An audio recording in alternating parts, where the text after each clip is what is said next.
Veritatis Splendor, Part 4. From the beginning it was not so. Matthew 19:8. The alleged conflict between freedom and nature also has repercussions on the interpretation of certain specific aspects of the natural law, especially its universality and immutability. Where, then, are these books written? St. Augustine wondered, except in the book of that light which is called truth. And thence every just law is transcribed and transferred to the heart of the man who works justice, not by wandering, but by being, as it were, impressed upon it, just as the image from the ring passes over to the wax, and yet does not leave the ring. Precisely because of this truth, the natural law involves universality, inasmuch as it is inscribed in the rational nature of the person. It makes itself felt to all beings endowed with reason and living in history. In order to perfect himself in this specific order, the person must do good and avoid evil, be concerned for the transmission and preservation of life, refine and develop the riches of the material world, cultivate social life, seek truth, practice good, and contemplate beauty.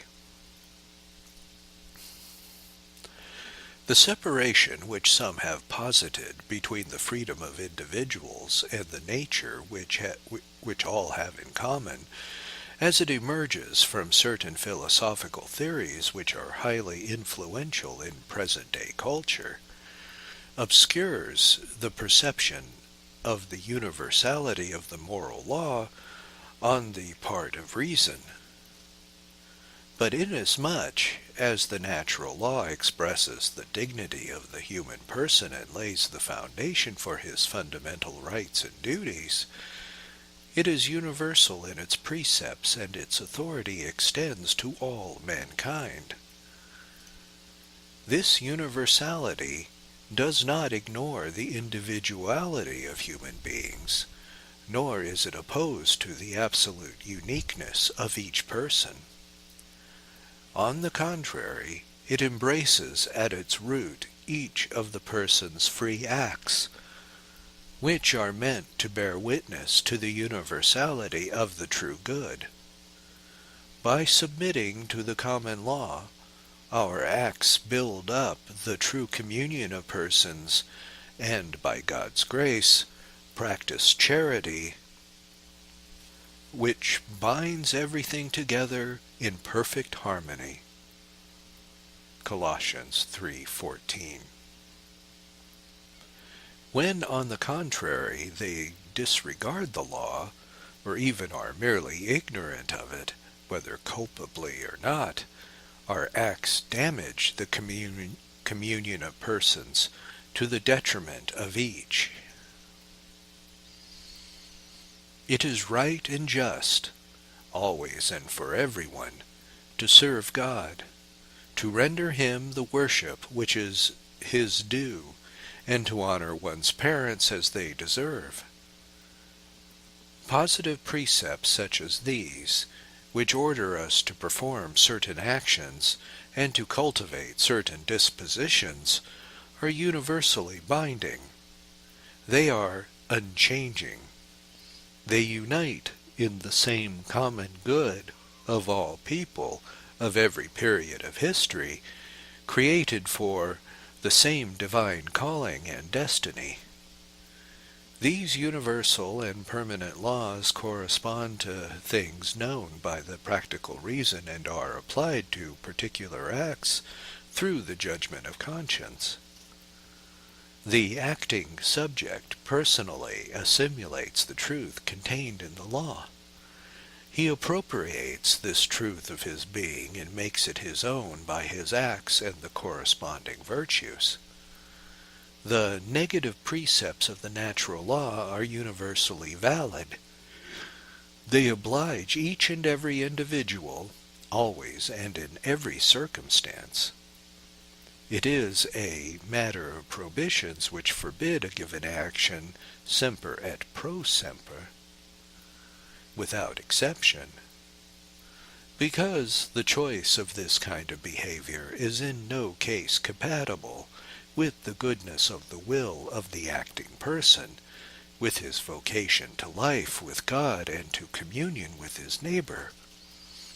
It is prohibited to everyone and in every case to violate these precepts. They oblige everyone, regardless of the cost, never to offend in anyone, beginning with oneself, the personal dignity common to all. On the other hand, the fact that only the negative commandments oblige always and under all circumstances do not mean that in the moral life prohibitions are more important than the obligation to do good indicated by the positive commandments. The reason is this: the commandment of love of God and neighbor does not have in its dynamic any higher limit, but it does have a lower limit, beneath which the commandment is broken. Furthermore, what must be done in any given situation depends on the circumstances, not all of which can be seen. On the other hand, there are kinds of behavior which can never, in any situation, be a proper response, a response which is always in conformity with the dignity of the person. Finally, it is always possible that man, as a result of coercion or of other circumstances, can be hindered from doing certain good actions. But he can never be hindered from not doing certain actions, especially if he is prepared to die rather than to do evil. The Church has always taught that one may never choose kinds of behavior prohibited by the moral commandments expressed in negative form in the Old and New Testaments. As we have seen, Jesus himself affirms that these prohibitions allow no exceptions. If you wish to enter into life, keep the commandments. You shall not murder, you shall not commit adultery, you shall not steal, and you shall not bear false witness. The great concern for our contemporaries for historicity for the culture has led some to call into question the immutability of the natural law itself, and thus the existence of objective norms of reality, valid for all people of the present and future, as for those of the past. It is ever possible, they ask, to consider it universally valid and always binding certain rational determinations established in the past, when no one knew the progress humanity would make in the future.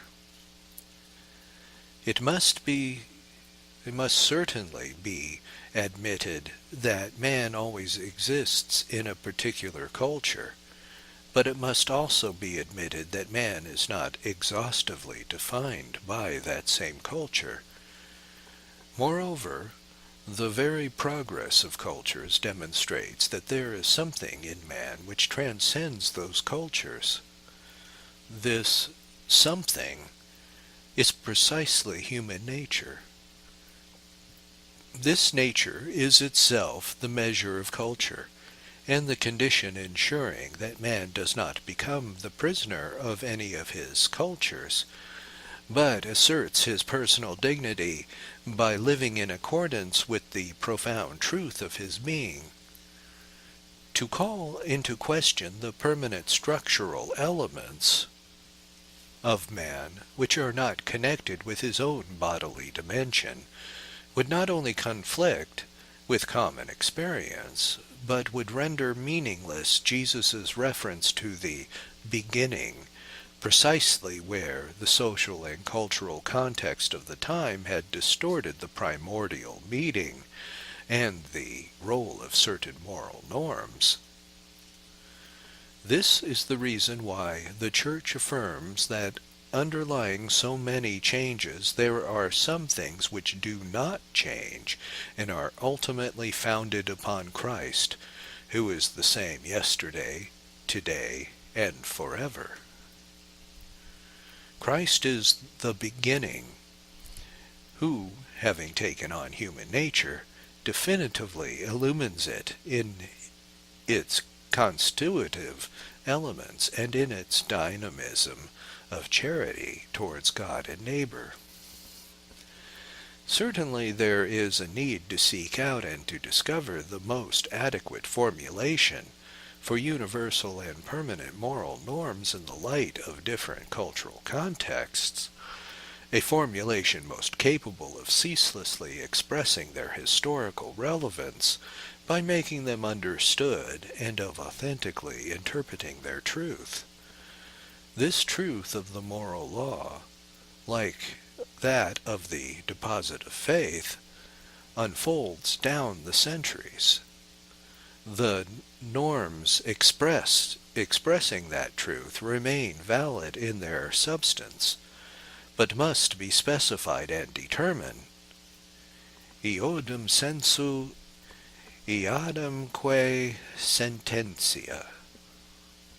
In the light of historical circumstances by the Church's magisterium, whose decision is preceded and accompanied by the work of interpretation and formulation, characteristic of the reason of the individual believers and of theological reflection.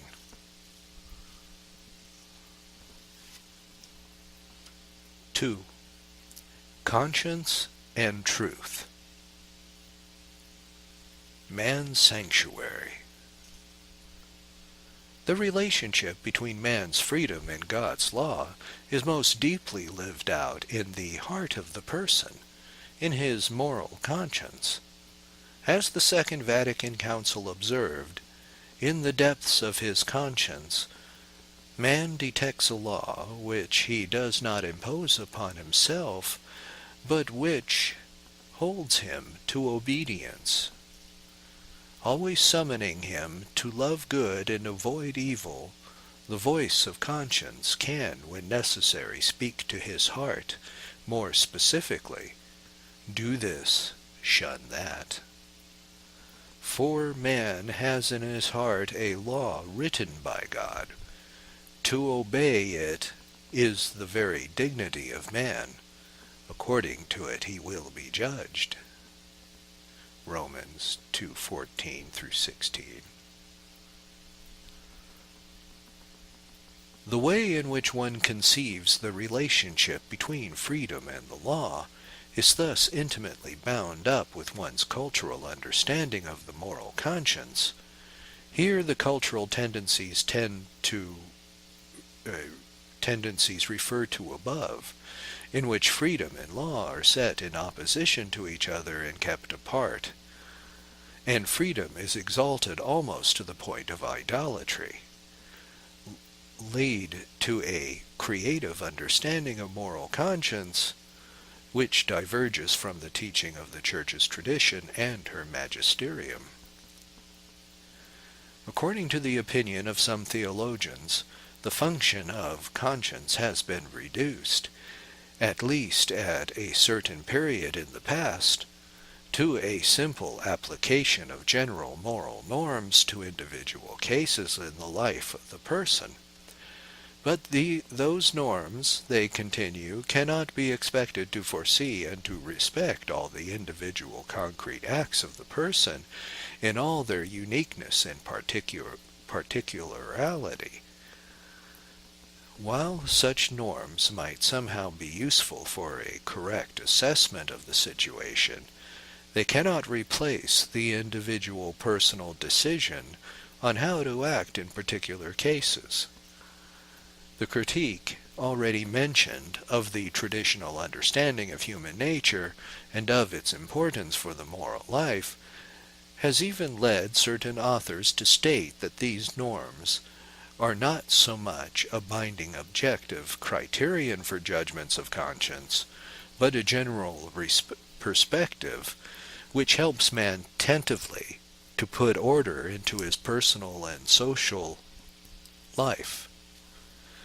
These authors also stress the complexity typical of the phenomenon of conscience, a complexity profoundly related to the whole sphere of psychology and the emotions, and to the numerous influences exerted by the individual's social and cultural environment. On the other hand, they give maximum attention to the value of conscience, which the Council itself defines as the sanctuary of man, where he is alone with God and whose voice echoes within him. This voice, it is said, leads man not so much to a meticulous observance of universal norms as to a creative and responsible acceptance of the personal tasks entrusted to him by God. In their desire to emphasize the creative character of conscience, certain authors no longer call its actions judgments, but decisions. Only by making these decisions autonomously would man be able to attain moral maturity.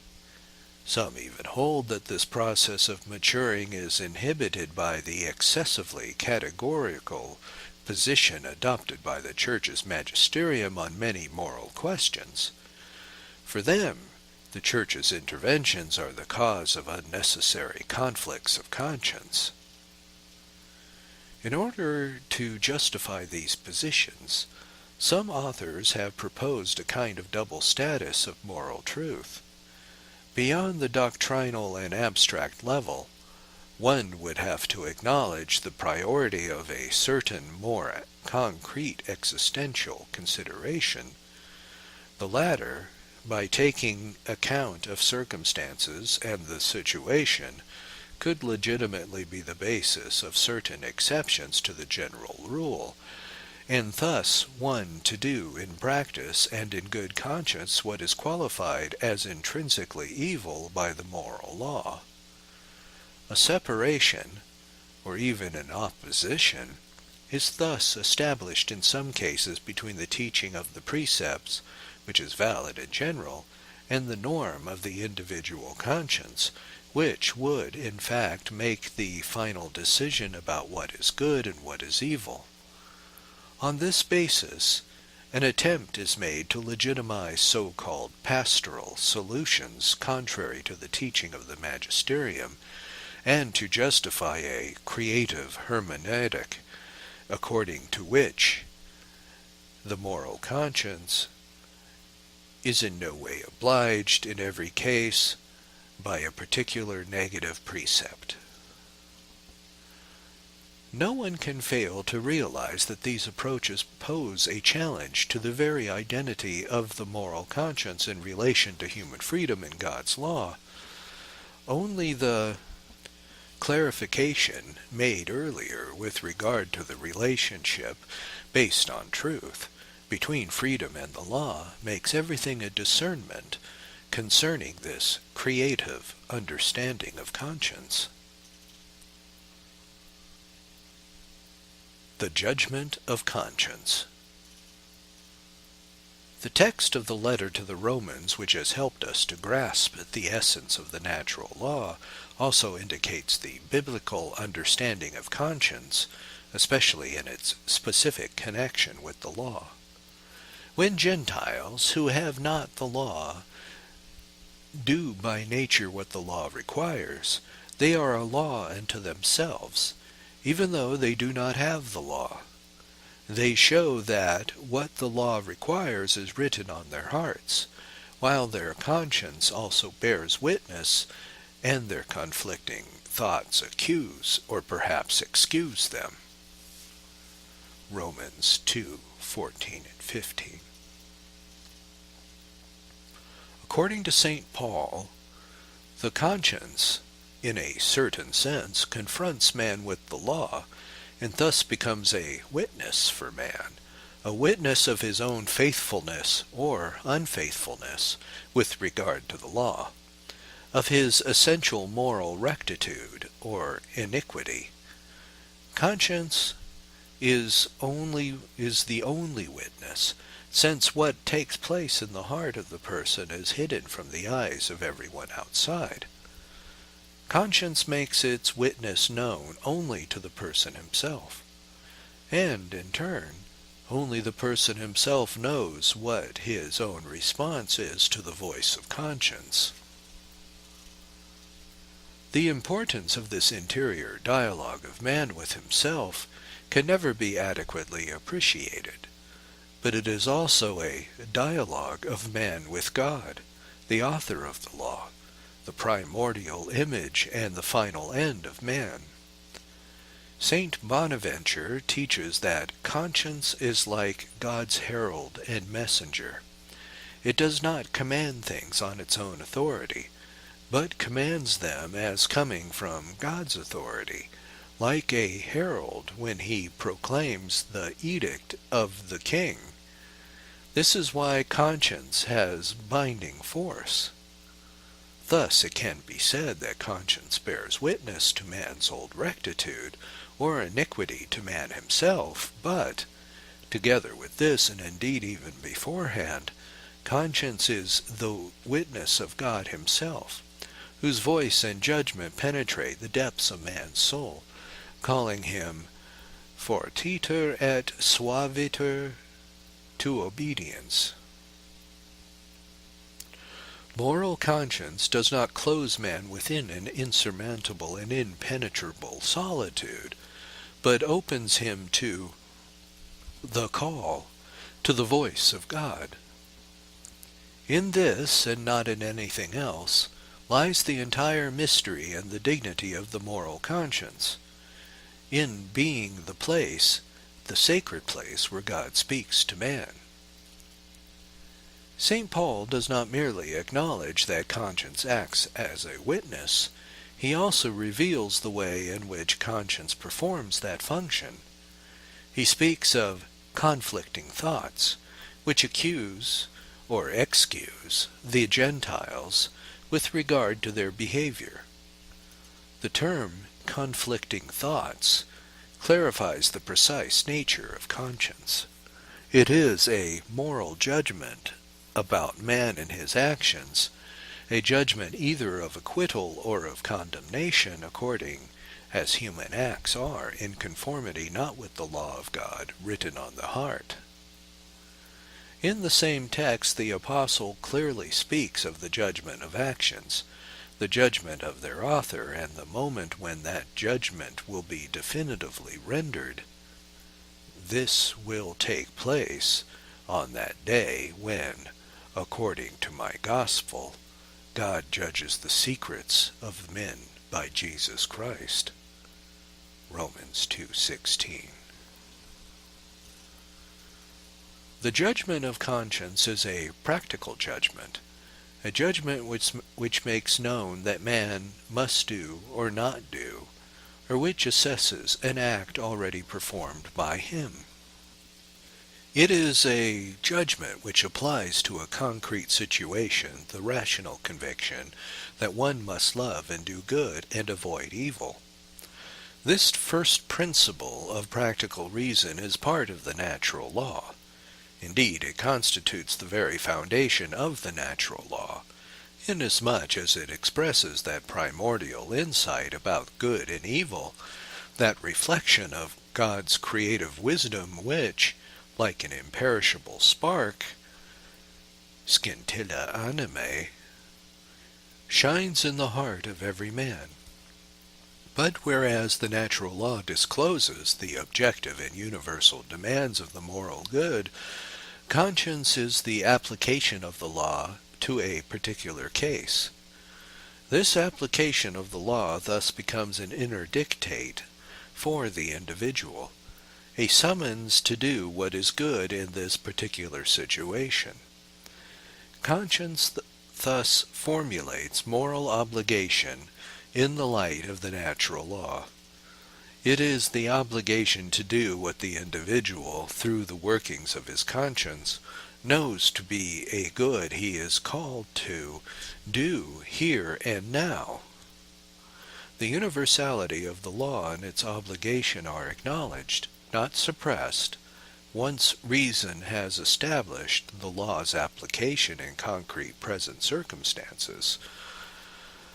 The judgment of conscience states, in an ultimate way, whether a certain particular kind of behavior is in conformity with the law.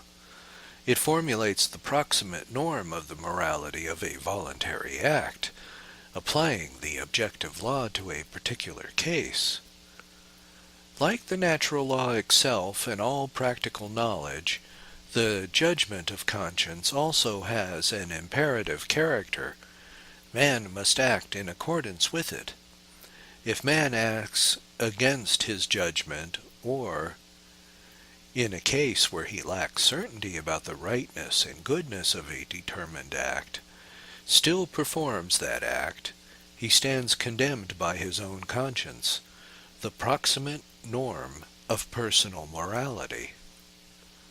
The dignity of this rational forum and the authority of its voice and judgments derive from the truth about moral good and evil, which it is called to listen to and to express.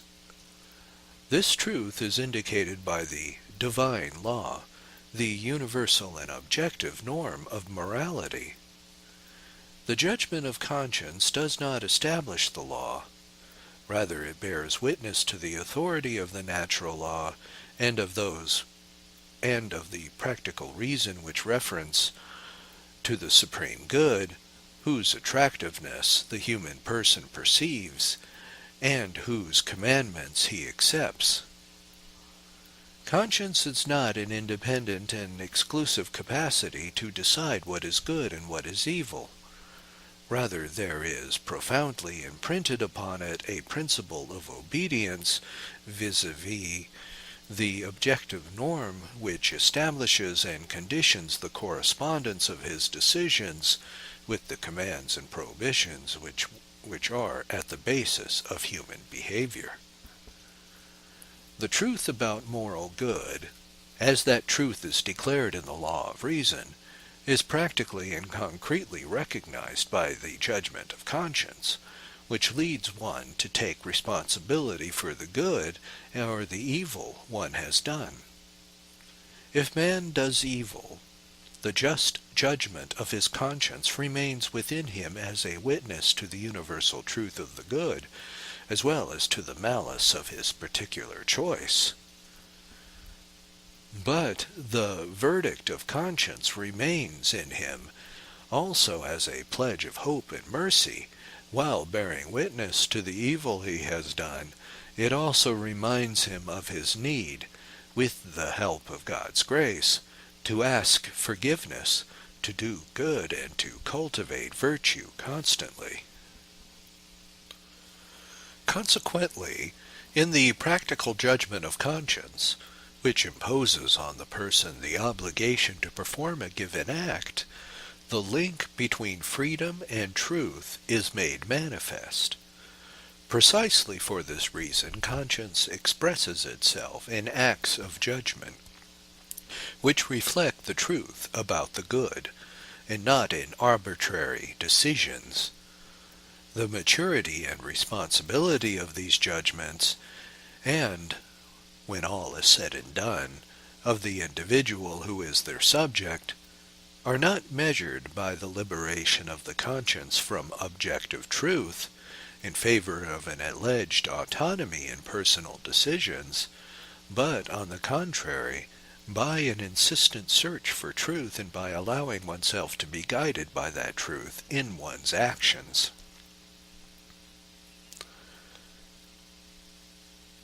Seeking what is true and good.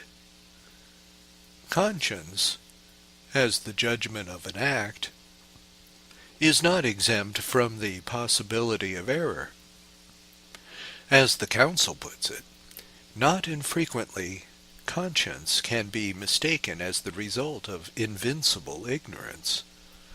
Although it does not on that account forfeit its dignity, but this cannot be said when a man shows little concern for seeking what is true and good, and conscience gradually becomes almost blind from being accustomed to sin. In these brief words the Council sums up the doctrine which the Church down the centuries has developed with regards to the erroneous conscience. Certainly, in order to have a good conscience, 1 Timothy 1:5, man must seek the truth and must make judgments in accordance with that same truth. The Apostle Paul says the conscience must be confirmed by the Holy Spirit and must be clear. It must not practice cunning and tamper with God's word, but openly state the truth. On the other hand, the apostle also warns Christians, "Do not be conformed to this world, but be transformed by the renewal of your mind, that you may prove what is the will of God, what is good and acceptable and perfect." Romans 12:2. Paul's admonition urges us to be watchful, warning us that in the judgments of our conscience, the possibility of error is always present. Conscience is not an infallible judge. It can make mistakes. However, error of conscience can be the result of an invincible ignorance, an ignorance of which the subject is not aware, and which he is unable to overcome by himself. The Council reminds us that in cases where such invincible ignorance is not culpable, conscience does not lose its dignity, because even when it directs us to act in a way not in conformity with the objective moral order, it continues to speak in the name of that truth about the good, which the subject is called to seek sincerely. In any event, it is always from the truth that the dignity of conscience derives. In the case of the correct conscience, it is a question of the objective truth received by man, and in the case of this erroneous conscience, it is a question of what man mistakenly, subjectively, considers to be true. It is never acceptable to confuse a subjective error about moral good with the objective truth, rationally proposed to man in virtue of his end, or to make the moral value of an act performed with a true and correct conscience equivalent to the moral value of an act performed by following the judgment of an erroneous conscience. It is possible that the evil done as a result of invincible ignorance or a non-culpable error of judgment may not be imputable to the agent, but even in this case it does not cease to be an evil, a disorder in relation to the truth about the good. Furthermore, a good act which is not recognized as such does not contribute to the moral growth of the person who performs it. It does not perfect him, and it does not help to dispose him for the supreme good. Thus, before feeling easily justified in the name of our conscience, we should reflect on the words of the psalm, "Who can discern his errors? Clear me from hidden faults." There are faults which we fail to see, but which nevertheless remain faults, because we have refused to walk towards the light. Conscience, as the ultimate concrete judgment, comprises its dignity when it is culpably erroneous, that is to say, when man shows little concern for seeking what is true and good, and conscience gradually becomes almost blind from being accustomed to sin. Jesus alludes to the danger of the conscience being deformed when he warns, "The eye is the lamp of the body." So if your eye is sound, your whole body will be full of light. But if your eye is not sound, your whole body will be full of darkness. If then the light in you is darkness, how great is the darkness? Matthew 6:22-23. The words of Jesus just quoted also represent a call to form our conscience, to make it the object of a continuous conversion to what is true and what is good.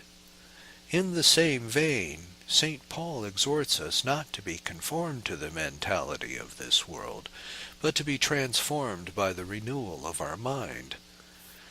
It is the heart converted to the Lord and to the love of what is good, which is really the source of true judgments of conscience. Indeed, in order to prove what is the will of God, and what is good and acceptable and perfect, God's knowledge of God's law in general is certainly unnecessary, but it is not sufficient. What is essential is a sort of connaturality between man and the true good. Such connaturality is rooted in and develops through the virtuous attitudes of the individual himself, prudence and the other cardinal virtues, and even before these the theological virtues of faith, hope, and charity. This is the meaning of Jesus' saying, "He who does what is true comes to the light."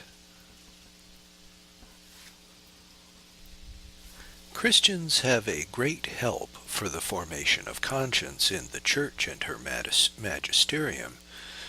As the Council affirms, in forming their consciences, the Christian faithful must give careful attention to the sacred and certain teachings of the Church. For the Catholic Church is, by the will of Christ, the teacher of truth. Her charge is to announce and to teach authentically that truth, which is Christ, and at the same time, with her authority, to declare and confirm the principles of the moral order which derive from human nature itself. It follows that the authority of the Church, when she pronounces on moral questions, in no way undermines the freedom of conscience of Christians. This is not only because freedom of conscience is never freedom from the truth, but always and only freedom in the truth, but also because the magisterium does not bring to the Christian conscience truths which are extraneous to it. Rather, it brings to light the truths which it ought already to possess, developing them from the starting point of the primordial act of faith. The Church puts herself always and only at the service of conscience, helping it to avoid being tossed to and fro by every wind of doctrine proposed by human deceit, and helping it not to swerve from the truth about the good of man, but rather, especially in more difficult questions, to attain to the truth with certainty and to abide in it. 3. Fundamental choice and specific kinds of behavior. Only do not use your freedoms as an opportunity for the flesh. Galatians 5:13. The heightened concern for freedom in our own day has led many students of the behavioral and the theological sciences to develop a more penetrating analysis of its nature and of its dynamics. It has been rightly pointed out that freedom is not only the choice for one or another particular action, it is also, within that choice, a decision about oneself, and a setting of one's own life for or against the good, for or against the truth, and ultimately for or against God. Emphasis has rightly been placed on the importance of certain choices which shape a person's entire moral life, which serve as bounds within which other particular everyday choices can be situated and allowed to develop. Some authors, however, have proposed an even more radical revision of the relationship between persons and acts. They speak of a fundamental freedom deeper than and different from freedom of choice, which needs to be considered if human actions are to be correctly understood and evaluated. According to these authors, the key role in the moral life is to be attributed to a fundamental option, brought about by that fundamental freedom whereby the person makes an overall self-determination, not through a specific and conscious decision on the level of reflection, but in a transcendental and athematic way. Particular acts which flow from this option would constitute only partial and never definitive attempts to give it expression. They would only be its signs or symptoms. The immediate object of such acts would not be absolute good, before which the freedom of the person would be expressed on a transcendental level, but particular, also termed categorical. Goods. In the opinion of some theologians, none of these goods, which by their nature are partial, could determine the freedom of man as a person in his totality, even though it is only by bringing them about or refusing to do so that man is able to express his own fundamental option. A distinction thus comes to be introduced between the fundamental option and deliberate choices of a concrete kind of behavior. In some authors, this division tends to become a separation when they expressly limit moral good and evil to the transcendental dimension proper to the fundamental option, and describe as right or wrong the choices of particular inner worldly kinds of behavior. Those, in other words, concerning man's relationship with himself, with others, and with the material world.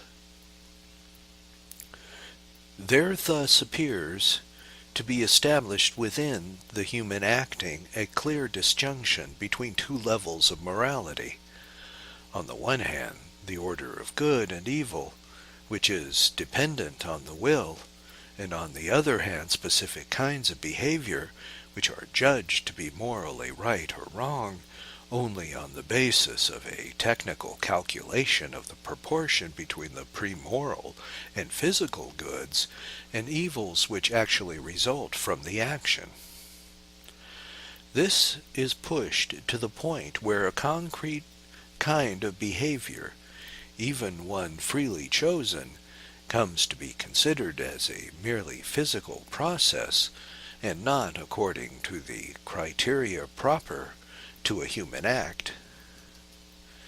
The conclusion to which this eventually leads is that the properly moral assessment of the person is reserved to his fundamental option, prescinding, in whole or in part, from his choice of particular actions of concrete kinds of behavior.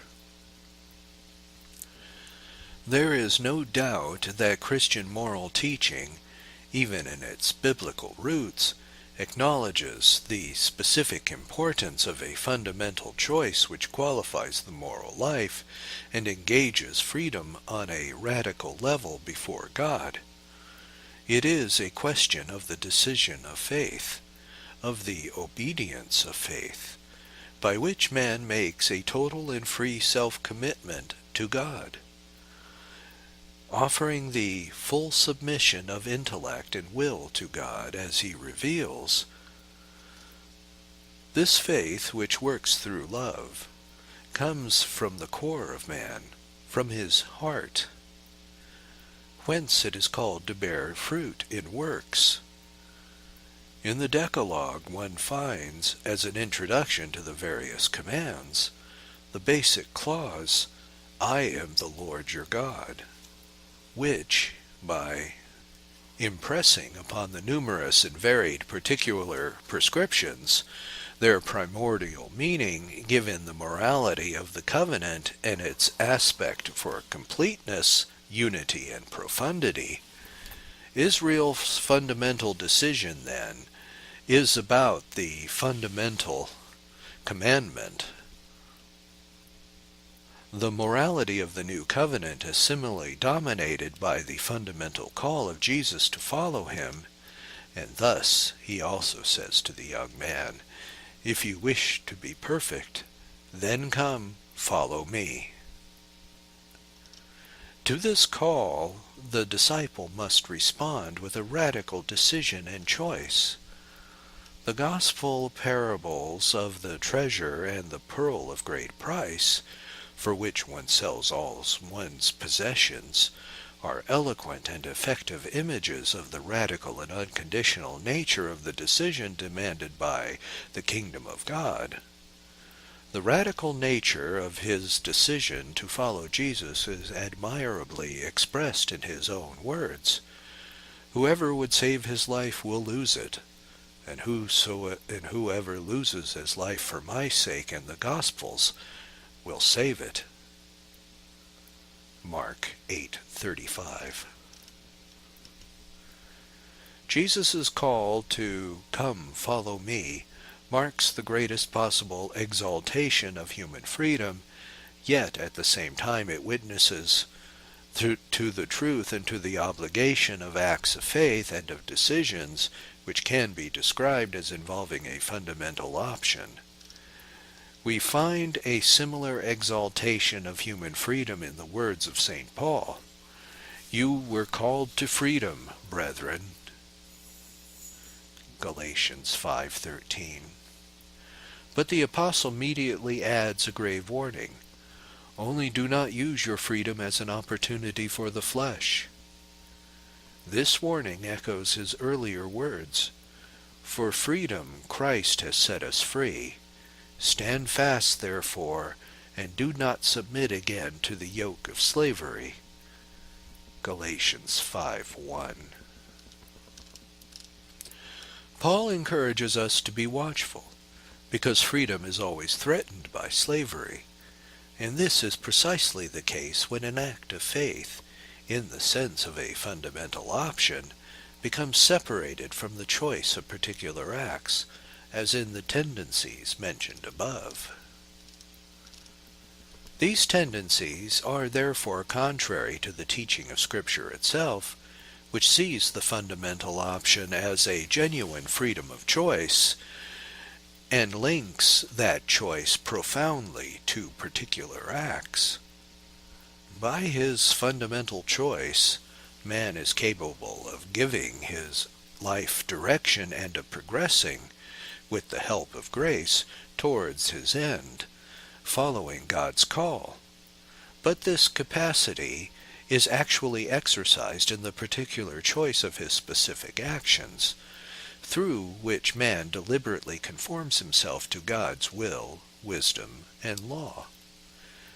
It thus needs to be stated that the so-called fundamental option, to the extent that it is distinct from a generic intention, and hence one not yet determined in such a way that freedom is obligated, is always brought into play through conscience and free decisions.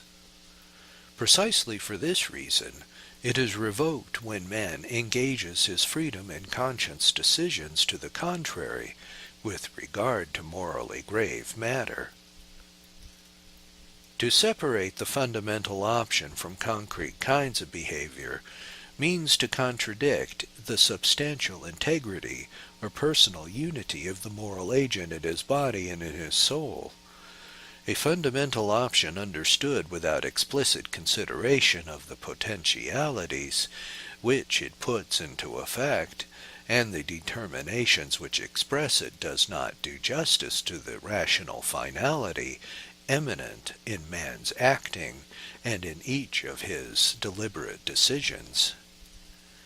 In point of fact, the morality of human acts is not deduced only from one's intention, orientation, or fundamental option, understood as an intention devoid of a clearly determined binding content, or as an intention with no corresponding positive effect to fulfill the different obligations of the moral life.